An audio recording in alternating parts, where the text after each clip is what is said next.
Pemex para la apertura del sector energético, que ha sido uno de los enclaves económicos que en el país representan un gran peso de la identidad nacional.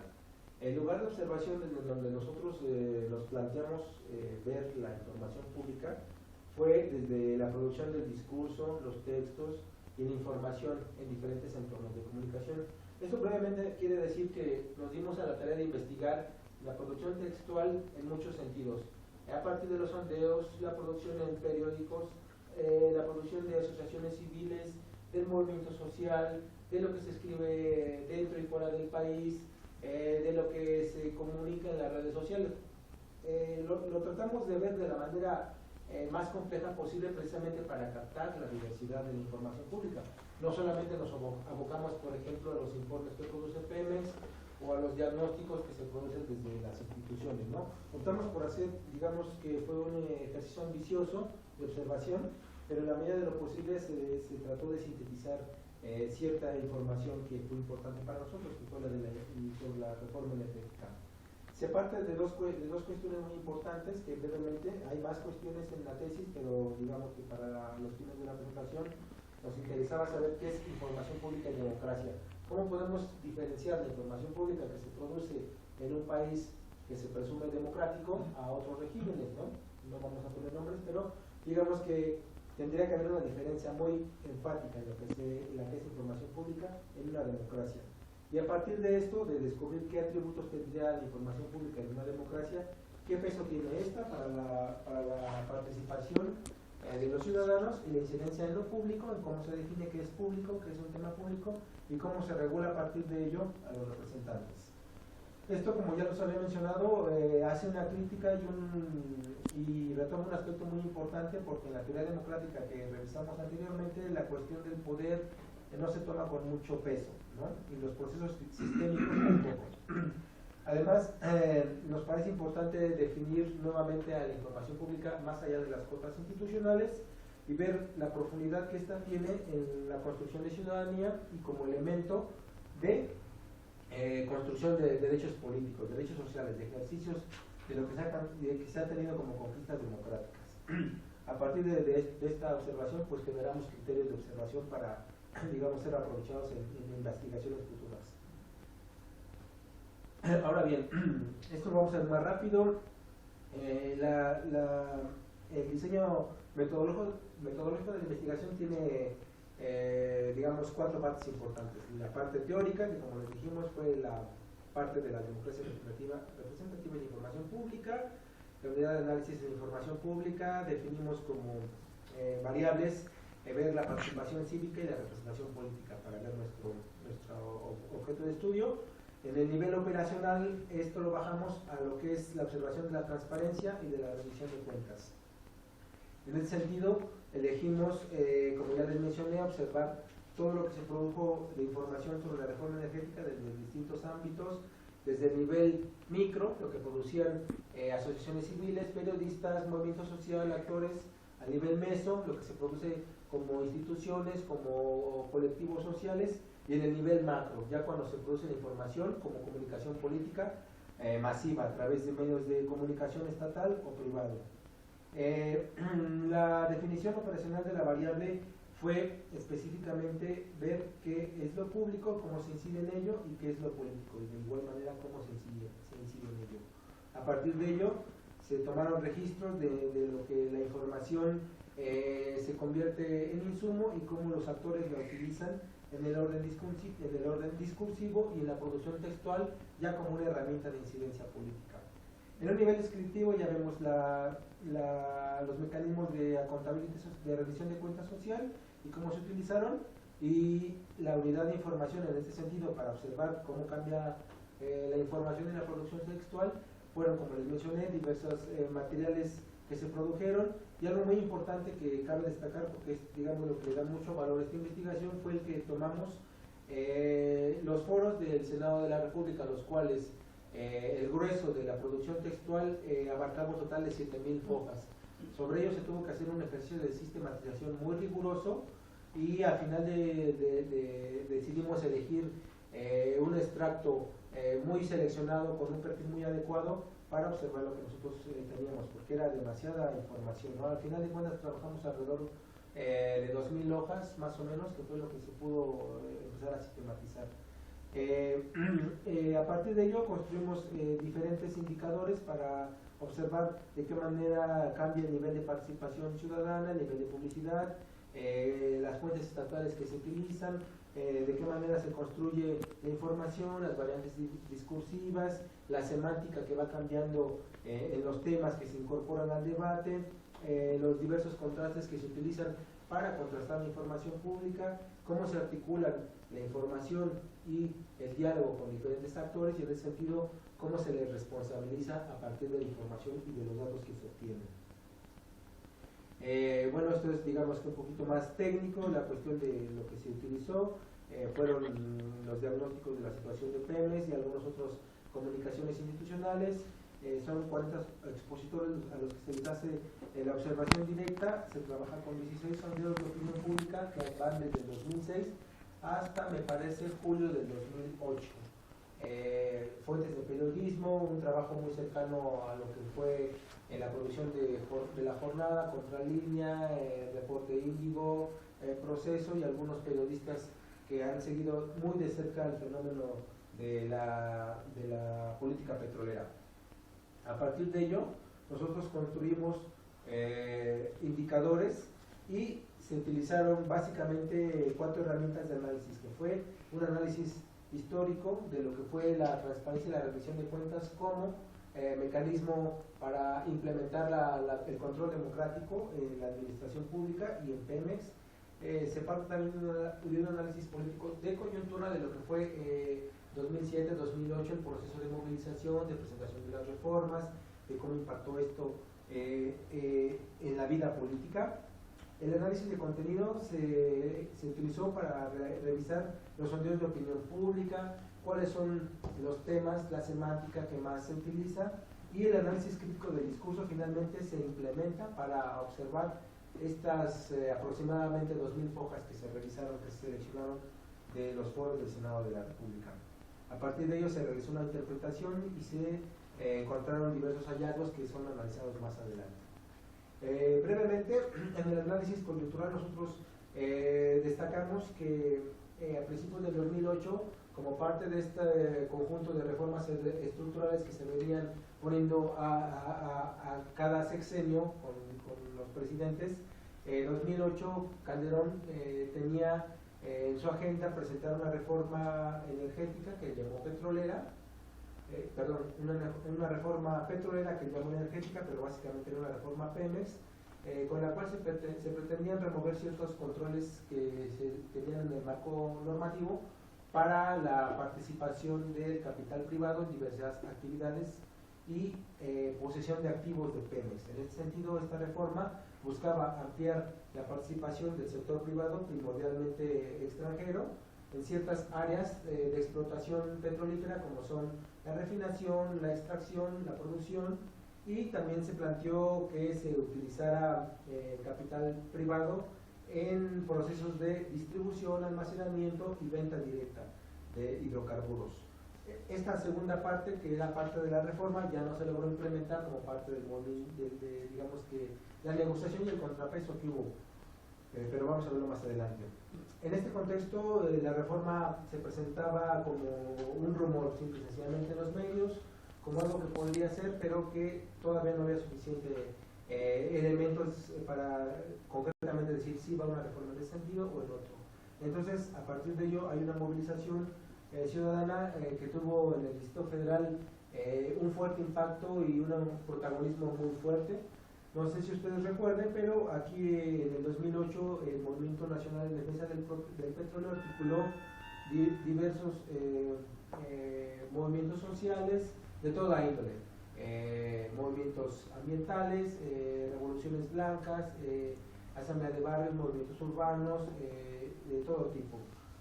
Ahora bien, brevemente aquí les muestro en esta gráfica la política petrolera a partir del neoliberalismo de 1982 marca un énfasis muy preponderante de la dependencia que se ha tenido de las finanzas públicas a partir de los ingresos petroleros. Esto es 1981, esto es 1982 a partir de que entra Miguel de la Madrid, y como ustedes podrán ver, van 32 años de dependencia de los ingresos petroleros. Esta era una cuestión muy importante destacar porque nos da la perspectiva de cómo el petróleo, a partir del neoliberalismo, lejos de diversificar la economía, ha traído mayor dependencia de los recursos petrolíferos.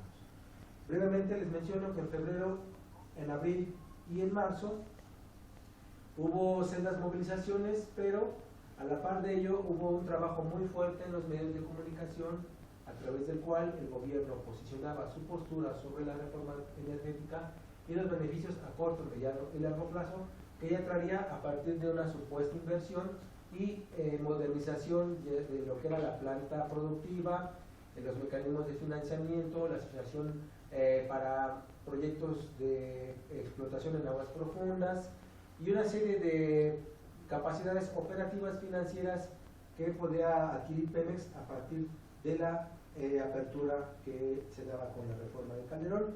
Un aspecto muy importante que me gusta destacar es que en el mes de abril y marzo hubo un gasto en medios muy fuerte que fue, digamos, muy severamente criticado por la oposición debido a que se contrataban alrededor de 93,000 spots en un tiempo récord muy corto, del 4 de marzo al 30 de abril, para posicionar la reforma energética en los medios de comunicación.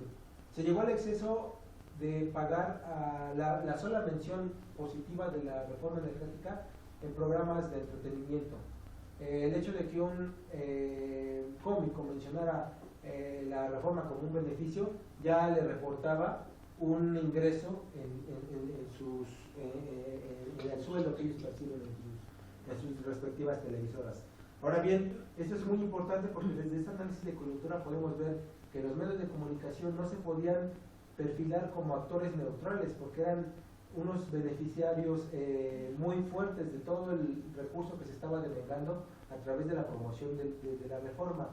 Lejos de otras problemáticas que rayan en la exención fiscal, en la asignación de incentivos o de subsidios o de créditos fiscales que se le otorgaban a las televisoras y muchos actores, los medios de comunicación, digamos que en esta coyuntura perdieron su papel como medios de pluralidad informativa, que ha sido un concepto importante en esta tesis, para distinguir lo que es un entorno democrático de comunicación política de un entorno en el cual la propaganda tiene un énfasis muy importante, como fue en este caso.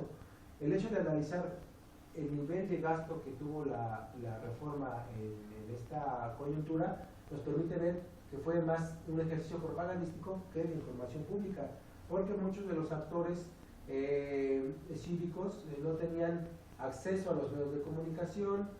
Algunos programas que tenía la oposición en Televisión Azteca, por ejemplo, fueron rápidamente censurados y sacados del aire debido a que se tenía que cumplir, digamos, con un compromiso con el Estado para promover la reforma. Entonces, en ese sentido, muchos periodistas también tuvieron ya sea censura en sus espacios a través de la reducción de las horas que cubrían semanalmente en sus programas, o simple y sencillamente fueron sacados del aire. Entonces, esto nos da una clara evidencia de cómo no había pluralidad informativa y los medios no se convirtieron en un medio de información plural, ni que daban acceso a las diversas voces. Ahora bien, en esta gráfica básicamente lo que podemos ver es algunos de los cambios en la opinión pública. Podemos ver cómo en el mes de abril, lo que fue del día 10 al 28, hay un incremento grande en lo que es las posturas a favor de la reforma energética. Aquí en este punto se ve que hay un incremento, y este incremento va a ser una tendencia que van a registrar diversas casas encuestadoras. Esto es importante porque podemos ver que hay cierta tendencia a que la opinión pública responda a estos estímulos artificiales a través del bombardeo mediático. En esta otra gráfica, nuevamente podemos ver cómo en el mes de abril se ve también una cierta tendencia hacia la aceptación de la reforma, y digamos que ya cuando llegamos al mes de junio, que es cuando ya hay una movilización muy fuerte, hay un seguimiento en los medios de comunicación de lo que era la crítica desde la protesta social, desde los actores de las asociaciones civiles expertas, desde el periodismo de denuncia que puso mucho hincapié en el caso Muriño, en el caso de oceanografía, en el caso del buque del Señor de los Mares, por mencionarles solo uno de los casos más típicos, de la corrupción imperante en Pemex, ¿no? Entonces, cuando hay un seguimiento en medios de comunicación, digamos, forzado por la movilización ciudadana, forzado por la negociación que se llevó a cabo en el Congreso, forzado por los actores sociales que empujan, entonces esta opinión pública cambia, entonces ya no hay tanta aceptación de las reformas. Aquí vamos a pasar rápidamente a lo que es el análisis de contenido, del impacto de los temas que se manejaron en los sondeos de opinión pública a partir de la comunicación que se fue sondeando de estos 16 sondeos. Aquí lo que hice fue poner en un análisis de contenido a los 16 sondeos para ver cuáles fueron los temas que fueron tomando mayor cabida. No hay tiempo para ver una evolución más detallada, pero lo que es importante destacar es que, por ejemplo, el tema de la privatización ocupó un lugar muy importante en los sondeos luego de estos ejercicios de protesta social. Digamos que este tema evidentemente no aparecía en los sondeos de opinión pública que se les preguntaba desde el 2006, 2007, principios del 2008. Estos temas, este cambio abrupto fue a partir del 2008, digamos que en los meses de marzo, abril, mayo, junio, cuando las encuestas empiezan a retomar esta protesta, empiezan a retomar el tema de la privatización, que fue un tema colocado específicamente por la ciudadanía, por la protesta. El tema de la consulta ciudadana, que fue parte de la agenda de la oposición política, ya sea en la oposición política del Frente Amplio Progresista en el Congreso y del Movimiento en Defensa del Petróleo, que impulsaron una reforma. Esto nos demuestra que hay temas que se incorporan en los sondeos, digamos que este cambio abrupto es a partir de 12 sondeos. Los 4 sondeos anteriores, no, yo creo que de 11. Los 5 sondeos anteriores no incorporaban estos temas. Entonces, a partir de que hay una movilización, se incorporan con mayor visibilidad otros temas. Ahora bien, esto es un análisis del contenido de lo que son los foros del Senado de la República. Lástima que el gráfico no ayuda mucho porque, digamos, eran muchísimos temas. Aquí hay una síntesis muy enorme, como yo les había mencionado, son 7.000 hojas y digamos que son alrededor de 100 temas que se fragmentan, los 20 ejes principales que se abordaron en los 21 foros. Pero aquí básicamente lo que les muestro es que hay temas que inciden con mucha prominencia en los contenidos del foro y que son específicamente aportes de la sociedad civil, de los actores que desde el disenso de la reforma que presentaba Calderón ponían en el debate, ¿no? Por ejemplo, temas como la opacidad, la relación con la auditoría, la corrupción, nuevamente el tema de la privatización, como ustedes pueden ver, tiene un peso muy importante y era un tema, digamos, oculto. Es parte de esas cuestiones que en el discurso, en el análisis del discurso se llama la autorización, ¿no? Se puede llamar a la reforma como liberalización, modernización, como apertura, como nuevos modelos de contrataciones, pero en realidad es una privatización velada, ¿no? Pero no se puede mencionar este tema, se usa un eufemismo obviamente para mantener los intereses ocultos o no visibles al ciudadano. Entonces, nuevamente destaca aquí que en el foro que fue seguido a través de los medios de comunicación aparece este tema, y el tema de las contrataciones fue un tema de los más importantes porque, como se pueden dar cuenta, ocupó un peso muy importante porque en las contrataciones, digamos que es donde se manifiesta la discrecionalidad, el control, la opacidad, la corrupción. En las contrataciones es, digamos, donde uno puede observar qué nivel de transparencia hay, qué nivel de opacidad, cuánto del contrato que hace Pemex es público, cuánto se adjudica de forma privada. Ahora bien, esto es un cuadro con el cual se hizo una breve síntesis de lo que se iba a trabajar en los foros del Senado de la República. Como pueden ver, son una veintena de temas aproximadamente, con los cuales se conformó la comunicación política gubernamental. Digamos que estos temas eran los que se abordaban en los medios de comunicación, en las presentaciones que daba la Secretaría de Energía, en el comercial de Tesorito de las Aguas Profundas con el cual se publicitó la reforma energética. Esta era gran parte de lo que fue el diagnóstico de situación de Pemex. El diagnóstico de situación de Pemex se convirtió en el caballo de Troya de la comunicación política del gobierno federal, porque con esta información, con estos datos, que son, digamos, datos como tal, se nos presentaba un escenario catastrófico del nivel de reservas que se tenía en Pemex. Se decía que había nada más 9 años y que por lo tanto era apremiante abrir el sector energético a la inversión privada, porque con 9 años de reservas probadas tendríamos solamente hasta el 2017, 2018 de reservas garantizadas. Eso era un escenario francamente catastrófico, ¿no?